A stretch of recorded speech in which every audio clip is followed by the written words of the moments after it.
Orët mekanike janë më të mira, më të qëndrueshme se orët me bateria. Ato që 100-150 vjetë, këto kom pas rregullu vitin 88, 87 një japoneza ka pasite një. Me këtë profesion punoj që 55 vite rresht. Shënjestër.net. Unë këtë profesion qysh si fëmijë tu. 55 vite përvoj puni kom me këtë profesion. Që qëtu orët janë më të vjetra. Qëtu janë vitet që 67, 8 ka fillu mu prodhu. Këto janë Zenit. Këto kanë afat gjatësi, dështë 100 vjetë, 150 vjetë me punu, nëse e runë. Kanë dalë tash orë ma tepër shumë me bateria.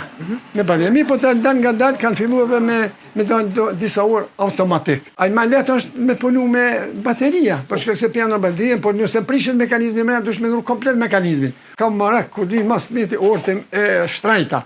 Orët mira, për shumë Zenita, Omega, Longinesa, dishka në orë që ki dëshirë me punu. 48.000 frangë, orë ka pru njeri që kemi regullu këto.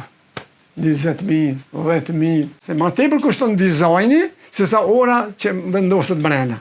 Në dizajni është me rëndësi. E njoftën është Zvicrës, sa ta kanë punu orët mekanike. Zenit, Omega, Longines, Schaffhausen, Kortobert, këto kejti kanë... Mirë, për Japoni, tash edhe Japoni punën orët mira. Ka edhe 30 euro, 35 euro, 50 euro që janë të mira. Që orë për shumë kom të mirë, kvalitet jep 2 vjetë me garancere, kom 70 euro. Një orë unë e kom pas rregullu moti, kjo ka qenë disa herë për mes televizionet, kjo kom pas rregullu vitin 88, 87 një japoneza ka pasite një herë. Se kjo është për shumë. Po kjo nonën e kundërt, normal koha e tërgon krejt, por to kom pas rregullu atëherë dhe vetëm për dëshirë me po që do shka mund me më rri njeri për shumë aftësia e personit. Shënjestër.net